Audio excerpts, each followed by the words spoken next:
د پی ټی ایم په جرګه باندې چې پولیسو کم شلنګ کړی او د هغې ذمهدار څوک دي الیمین ګنډاپور دې حوالې سره څه اقدامات اوچتولی شي الیمین ګنډاپور دې حوالې سره په دې کیس کې څه کردار ادا کولی شي په دې باندې تفصیلا خبره کوو ځکه ډېر ملګري ماله هم میسج کوي چې پښتنو دپاره ویډیو جوړه کا پی ټی ایم دپاره ویډیو جوړه کا وروره که مونږ زرګونه ویډیو جوړې کړو که نه نو زمونږ د ویډیو زور نشته دی زمونږ که ویډیو مونږ جوړه کړو هسې پښتنو له ورسې پښتانه پې خفه شي چې پښتون سره ظلم کیږي فلانی سره ظلم کیږي ډنګړي سره ظلم کیږي خو تاسو غټ مثال تاسو له د عمران خان د وړاندې دی وروره چې عمران خان سره څه سو شو په دې ملک کې کیسونه پې څومره جوړ شو تر اوسه پورې په جیل کې دی کیس پې تر اوسه ثابت شوی نه دی عمران خان څه کوي چې ښځه مو ورسره په جیل کې ده هغه دپاره څومره غټو غټو خلکو اوازونه اوچت کړل څومره غټو غټو صحافیانو اوازونه اوچت کړل سو شو وروره هېڅ سم نه کېږي په دې ویډیوګانو په دې خو مونږ به خپل کوشش کوو انشاءالله په دې باندې تفصیلا خبره کوو دې نه علاوه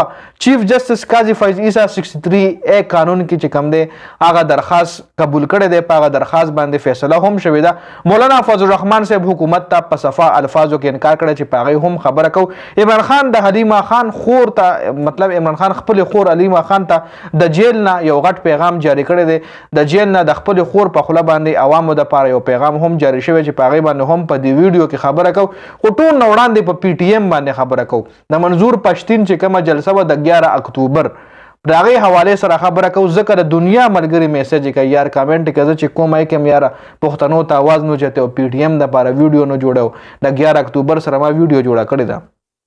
لکه ډېر ملګري ویډیو نه ګوري بیا وایي تا ویډیو نه ده جوړه کړې زه ډېر اپډیټس ورکوم د کرکټ اپډیټس هم ورکوم د عمران خان حوالې سره هم اپډیټس ورکوم اسلامي کانټینټ هم زما په پیج باندې چلی نو زه کوشش کوم چې هر ځای له ځان ورسوم خو زه هغه خبر شریک کوم چې کم زه مختلف سورسز نه راوچت کړم د منظور پښتین حوالې سره نه په فیسبوک باندې څه اپډیټس راځي نه په الکترونیک میډیا خو خود نه راځي ځکه چې هغه مطلب چېرته هغه د عمران خان ویډیو نه راوچته نو د منظور پښتین به سره راوچته کړي نو د هغې حوالې سره ډېر زیات اپډیټس ماله نه میلاویږي چونکې ډېر ملګري څه اپډیټس راولېږي په هغې باندې زه ویډیو جوړه کړم اوس د پی ټي ایم چې کوم جرګه وه د پی ټي ایم جرګه چې کوم د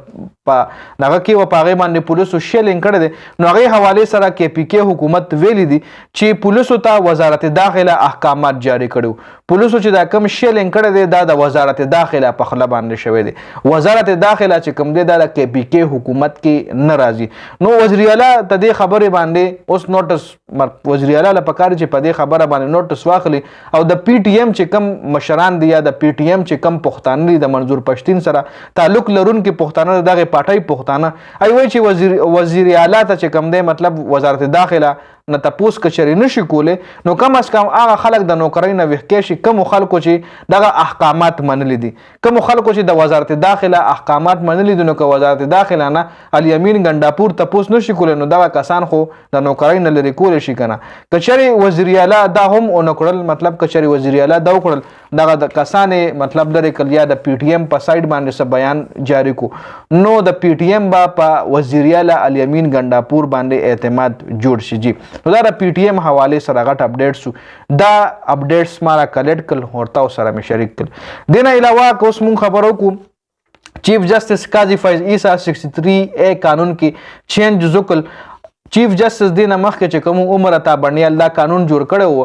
چې 63A قانون مطابق د پی ټي آی سړی د خپلې پارټۍ خلاف نشي تللی مسلم لیگ نون ته ووټ نشي ورکولی د مسلم لیگ نون سړی د خپلې پارټۍ خلاف نشي تللی پی ټي آی ته ووټ نشي ورکولی مطلب دا چې 63A قانون عمر عطا بڼیال چې کوم جوړ کړی و هغه دا و چې د یوې پارټۍ سړی یوې پارټۍ ایم این اے د خپلې پارټۍ خلاف نشي تللی او بلې پارټۍ ته ووټ نشي ورکولی نو اوس چیف جسټس قاضي فیض عیسی 5 رکني بینچ دا فیصله کړې ده چې ووټ ورکولی شي او ووټ په کاونټ کیږي هم چونکې دې نه مخکې چې 63A قانون کوم جوړ وی کې دا چې ووټ په ریجیکټ کیږي او هغه سړی به هم د خپل عہدې نه لرې کیږي نو اوس چیف جسټس قاضي فیض عیسی ویلي دي چې ووټ په کاونټ کیږي او سړی به نه ډیسیډ کیږي دغه ووټ چې کوم دی دا به کاونټینګ کې راځي دغه 63A قانون کې دا ردو بدل شوی دی مولانا چې کوم دی حکومت ته صفا الفاظو کې انکار کړی چې په آئیني ترمیم کې زه ستاسو سات نه ورکوم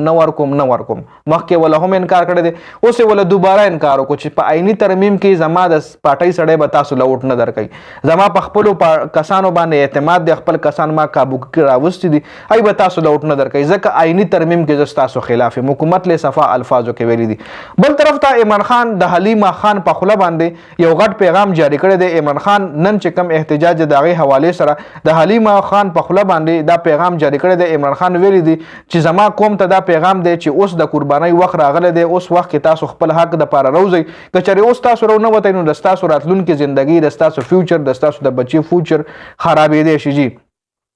نو عمران خان د خپل خور په خوله باندې د حلیمه خان په خوله باندې د جیل نه دا یو غټ پیغام جاری کړی. په دې ویډیو کې دا اپډیټ شو. د ویډیو کتلو زیاته مننه جی. والسلام.